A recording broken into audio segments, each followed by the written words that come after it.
Welcome to the devotion for the day. We're going to be looking at Psalm chapter 2. It's Monday, the 4th of May. And last Monday we looked at Psalm 1. Today we're going to look at Psalm 2. Psalm 2 shows us that there's this anointed king that God places on a throne. And then later in the psalm, he'll call this king his son. And in response to this anointed king being installed on the throne, the rulers of the world gather together in opposition to this king. Now, in response to their opposition, God simply laughs at these rulers and then rebukes them, warning them that they need to listen to him, not just listen to him, but worship him. And if they don't, they're going to be destroyed.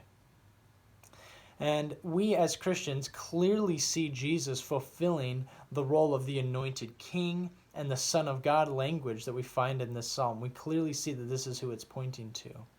And from the time of Christ until now, and until really the end of time when he comes back, there will be opposition to his rule and his reign. There is some opposition to it now, and maybe you sense it, maybe even you've been a part of it in the past in your life. And what I want to encourage you with is that any opposition to his rule and reign is not a genuine threat. God simply laughs at it and rebukes it. And so what I want you to think about is just the fact that Jesus has ultimate control. And I know that we've talked about the fact that God is still in control during the coronavirus pandemic before, but I want to remind you of that, especially as our governor here in Washington and other governors around the country are trying to make plans and phases for what reopening the economy and society looks like.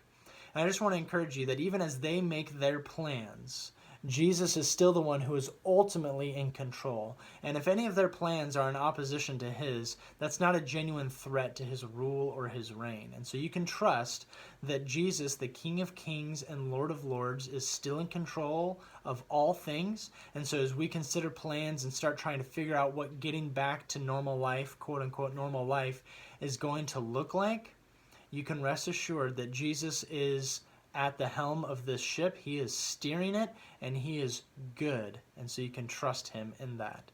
So if the stay-at-home order has disheartened you or discouraged you, and if you wish things were different, or if you're really happy with the way things are, regardless, I want to just remind you that Jesus Christ is the King, and he's the one who we can trust, and he's the one at the end of the psalm who it says that we take refuge in him and that we find ourselves blessed when we do so.